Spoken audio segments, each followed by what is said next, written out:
O sobrenatural. Um tema que, muito embora nos cause terror e expectação pelas coisas que vamos ver e ouvir, aguça nossa curiosidade.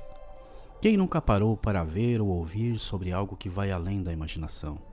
Histórias fantásticas, inacreditáveis, aterrorizantes, mesmo com medo do que ia ver ou ouvir. Se você é atraído por histórias assim, continue assistindo esse vídeo, porque eu vou contar um caso que aconteceu alguns séculos atrás, mas que até hoje causa perplexidade, pois é envolto em mistério e considerado por muitos como o caso de possessão demoníaca mais notório da história, o caso das freiras possuídas de Loudun. Ficaram curiosos? Querem saber mais sobre essa história? Então fiquem comigo. Eu sou o Javas Lancaster, criador do canal Histórias Intrigantes.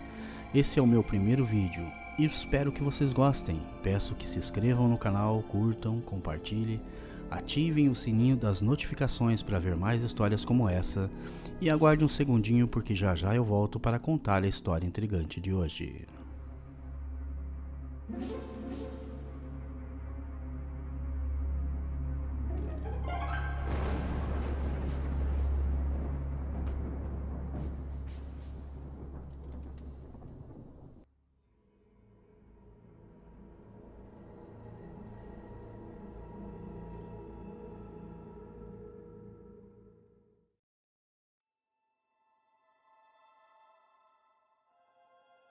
Foi em Loudun, uma cidade do centro-oeste da França do século XVII, em um tempo de crise e incerteza por causa da peste que havia retornado e que custou a vida de grande parte da população, que se deram os fatos de um acontecimento emblemático, que é debatido até hoje, um episódio descrito como o mais assombroso caso de possessão em massa da história, o caso das freiras possuídas de Loudun. Entre os que acreditam que o que aconteceu em Loudun foi um autêntico caso de possessão demoníaca, não há sombra de dúvidas. Foram manifestações de demônios que assombraram aquela sonolenta região naqueles dias. Porém, há os que defendem que o que houve ali de fato não tem nada a ver com o sobrenatural, mas sim com uma ardilosa trama, uma conspiração para eliminar do caminho alguém que era indesejável, considerado inimigo, um homem polêmico, de posições firmes, que havia conquistado a admiração de muitos, mas também a inveja e o desprezo de outros, que o queriam longe de Loudun e da França, o padre Urbain Grandier. O palco dos acontecimentos foi um tranquilo convento da Ordem das Irmãs Ursulinas, que era dirigido pela excêntrica Madre Superiora Diane des Anges. As freiras viviam num ambiente calmo, humilde e quieto, até o momento em que os acontecimentos que se deram naqueles dias as tornaram personagens de um espetáculo de horror sobrenatural. O padre Urbain Grandier teria um papel decisivo em toda essa história. Sua personalidade cativante atraiu a cobiça das mulheres de Loudun, inclusive das freiras do convento da Ordem das Irmãs Ursulinas, que teve na Madre Diane des Anges a pessoa que mais parecia obcecada por ele. Segundo uma versão dessa história, chegou até mesmo a ter sonhos pecaminosos com o padre. Tamanha foi sua obsessão. Não se sabe em que momento a paranoia começou. O que se sabe é que foi depois da chegada de Grandier. Até então o lugar era, como foi dito no início, um lugar calmo e sonolento.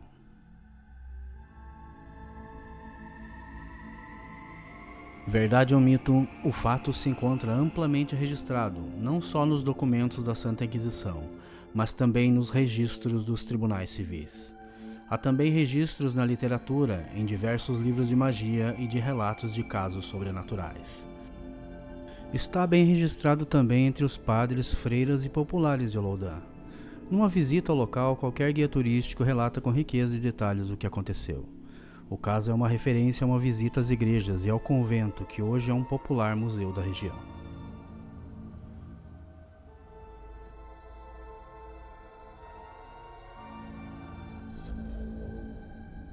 Tudo começou quando algumas freiras passaram a relatar a presença de um homem que perambulava pelos arredores do convento.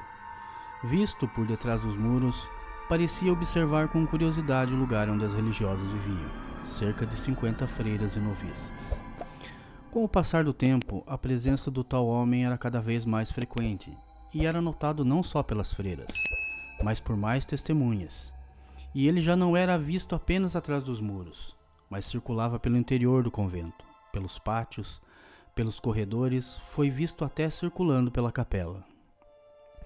Porém, o código de conduta da Ordem das Irmãs Ursulinas era bastante rígido e não permitia a presença de um homem naquele lugar, ainda mais se tratando de um desconhecido. Ainda assim, a aparição misteriosa continuava.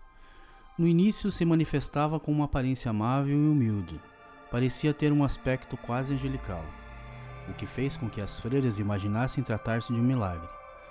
Mas logo essa ideia deixaria de ser considerada, depois que eventos estranhos começaram a acontecer. Numa noite, a tranquilidade do convento foi perturbada. Uma das noviças acordou aos gritos todo o convento, afirmando que o homem misterioso, aquele mesmo que era visto pelos arredores do convento, se materializou em seu quarto, se insinuando para ela, fazendo propostas de prazeres carnais inimagináveis e de atos sexuais indecorosos. Nem é preciso dizer que o testemunho da jovem noviça de 14 anos colocou o convento inteiro em estado de alerta. Foram vasculhadas todas as dependências em busca do invasor, cada sala, cada quarto, todo espaço onde alguém poderia se esconder. Nada foi deixado de lado, porém ninguém foi encontrado. Medidas extremas para evitar que a suposta aparição tornasse a acontecer foram tomadas. Por ordem da Madre Jane, tudo foi fechado, trancado e proibido o acesso ao convento. Ninguém mais poderia entrar. Estranhamente, Madre Jane também começou a ser perturbada pelas visões e aparições do tal homem. Sua obsessão pelo Padre Grandier parecia haver se misturado com a paranoia daqueles eventos.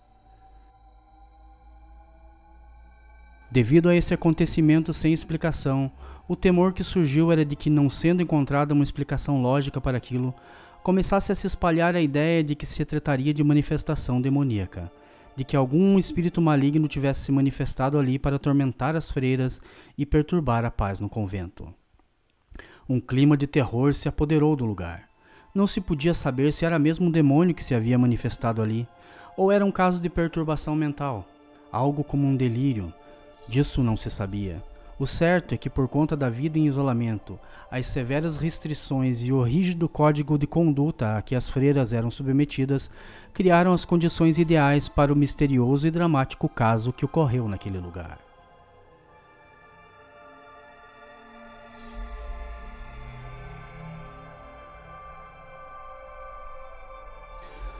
As aparições se seguiam dia após dia, mas algo havia mudado. A maneira como tal homem aparecia não era mais como antes, de forma gentil, com aparência amável, mas agora surgia com uma expressão sinistra e aterrorizante. Sorria com um ar malicioso, olhava com cobiça e fazia propostas indecorosas. Se insinuava com gestos maliciosos e prometia prazeres sexuais indizíveis. O terror começou a tomar conta de todos quando as religiosas passaram a demonstrar uma espécie de transe.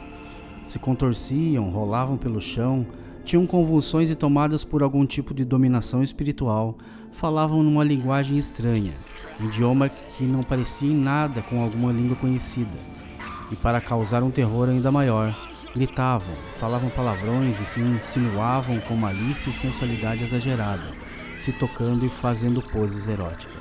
O demônio parecia mesmo estar agindo naquele lugar.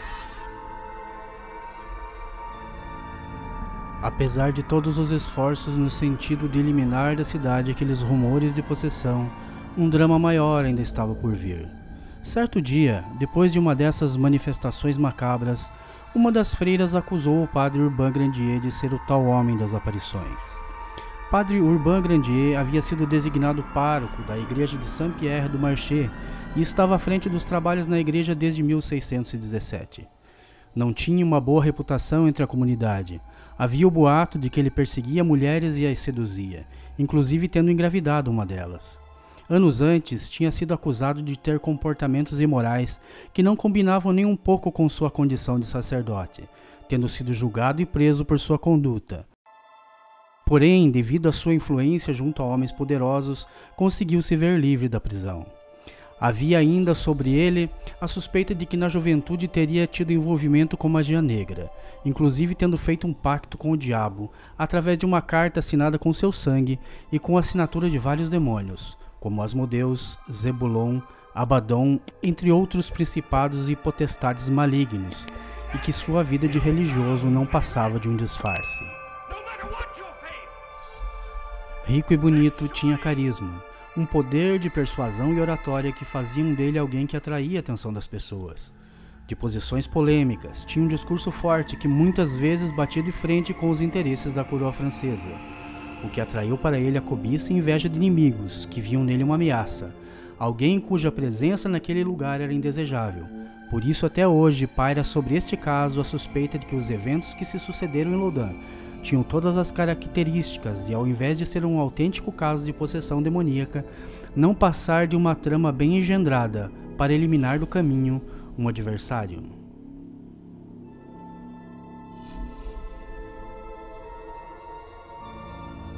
À medida que o tempo passava, mais e mais os eventos no convento se intensificavam. Já não havia mais como desconsiderar a ideia de possessão. As cenas que se seguiam eram cada vez mais macabras. As freiras repetidamente sofriam com as manifestações, seguidamente num transe que não cessava continuavam se expressando em linguagens desconhecidas.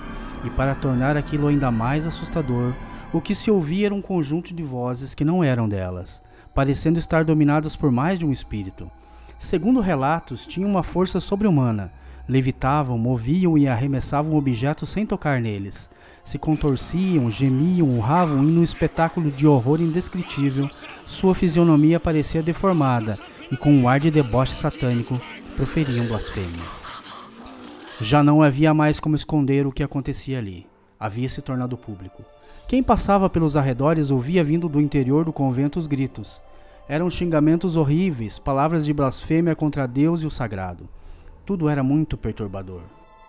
Era preciso fazer algo. De alguma forma aquilo tinha que parar. Então Madre Jane determinou que fosse instituído um período de orações que deveriam durar 24 horas do dia, com o intuito de afastar a presença do demônio, e 3 padres foram convocados para investigar o que acontecia ali e determinar se aquilo tudo era mesmo obra do demônio. Ao que se sabe, 27 freiras manifestaram os sintomas de possessão demoníaca. Para os padres exorcistas não havia sombra de dúvida. O que acontecia ali era mesmo obra do diabo. Então determinaram que as portas do convento fossem trancadas até que se pudesse encontrar uma forma de lidar com o mal.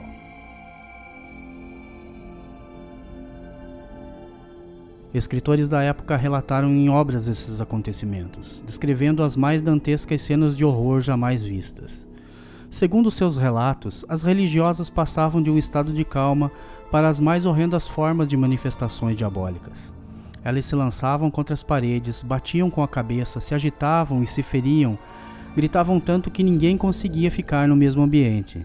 Seu comportamento era tão indecoroso e indecente que causaria repulsa no mais imoral e pervertido dos homens. Elas amaldiçoavam, praguejavam, lançavam blasfêmias contra tudo que era sagrado e depois de tudo, por fim acabavam imóveis, exauridas, tamanha era a violência com que o demônio as conduzia. Com o rosto demonstrando um terrível tormento interno, desfaleciam.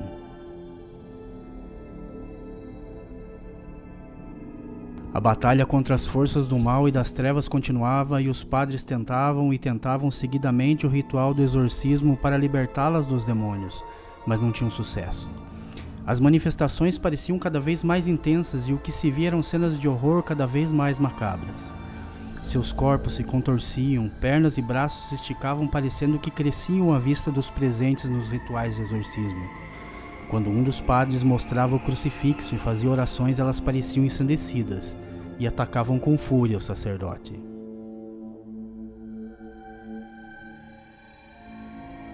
Nesse meio tempo, o objetivo dos que de outra parte tentavam encontrar uma resposta para aqueles acontecimentos macabros era arrancar do padre Grandier a confissão de que era ele o responsável por aqueles eventos diabólicos, devido ao fato de pairar sobre ele a suspeita de ter envolvimento com magia negra, bruxaria e de ter um pacto com o diabo.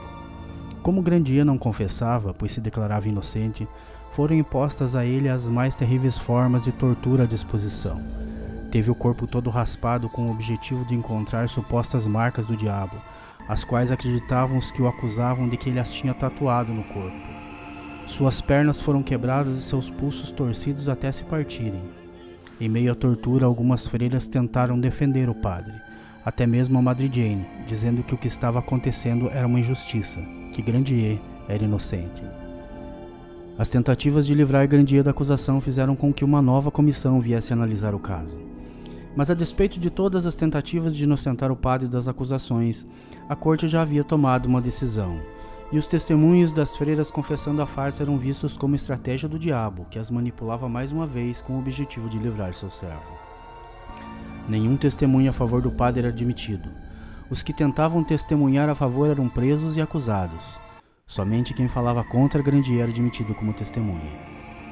Como se pode imaginar, o julgamento não foi nem um pouco justo, e não foi nenhuma surpresa quando o Tribunal da Santa Inquisição considerou Urbain Grandier culpado das acusações de prática de magia negra, de ter feito pacto com o diabo e de invocá-lo para causar os eventos que deram origem às possessões demoníacas das freiras de Loudun. A pena para quem era condenado por prática de magia negra e envolvimento com as artes das trevas era bem comum e não era novidade: a fogueira. Ao que se sabe, não lhe foram permitidas dizer nem as últimas palavras. Ele foi levado amordaçado e amarrado até o centro da cidade. Segundo relatos de uma testemunha, o carrasco encarregado da execução no ato de piedade tentou se aproximar do padre para estrangulá-lo e assim minimizar o sofrimento. Mas as chamas já haviam tomado conta e não foi possível fazê-lo. Logo as chamas começaram a envolver o padre, que aos gritos começou a queimar. Por incrível que possa parecer, apesar da forma terrível como se deu a execução de Grandier, os exorcismos continuaram por algum tempo, sendo feitos publicamente, e o povo parecia gostar e apreciar o que via. No entanto, com o passar dos dias, as pessoas foram perdendo o interesse, e até mesmo considerando aquilo como fraude. Algum tempo depois, a Madre Jane alegou ter tido um sonho onde recebeu a missão de visitar o sepulcro de São Francisco de Sales e fazer promessa a ele para que as possessões parassem. E assim que cumpriu o que viu no sonho, as possessões pararam. Porém, segundo se conta, alguns dos que estiveram envolvidos no julgamento e execução de Grandier teriam sofrido consequências pela injustiça. Doenças, loucura, morte, assim como visões e aparições de Grandier os assombrando. Um dos padres alegava ter sido atormentado pelos demônios. Outro teria ficado cego menos de um ano após os acontecimentos em Loudun. Ele afirmava que a última coisa que viu foi o fantasma de Grandier. Outro padre morreu com uma doença devastadora que o deixou inválido por 3 anos. O médico encarregado de investigar as supostas marcas do diabo sofreu com várias doenças em seus últimos dias e se disse consumido pelo remorso. Até mesmo o carrasco encarregado da execução morreu em circunstâncias estranhas. Enfim, o caso das freiras possuídas é uma história que pode ter muitas explicações. Aos que defendem que o que houve de fato foi realmente um caso verídico de possessão demoníaca, com estranhos fenômenos sobrenaturais que afetaram as religiosas e foram testemunhados por padres que depois foram amaldiçoados. Uma das explicações considerada como a mais provável seria o fato de que Grandier teria sido vítima de uma conspiração por parte de desafetos inimigos políticos que o detestavam e queriam vê-lo longe de Loudun para sempre. Por isso, tendo se aproveitado da histeria em massa causada por aqueles acontecimentos, se aproveitaram da situação e o usaram como bode expiatório. O que não imaginavam é que a situação sairia do controle de tal forma que acabariam com a acusação, condenação e morte de um inocente.